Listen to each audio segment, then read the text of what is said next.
দুর্দর্শক খোরা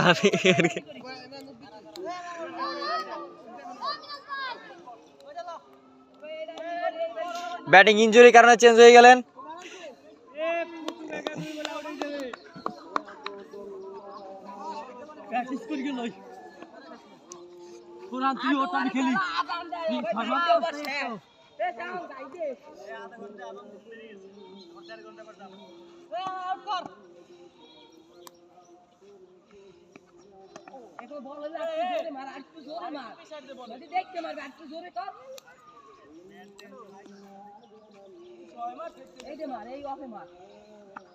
What a shot!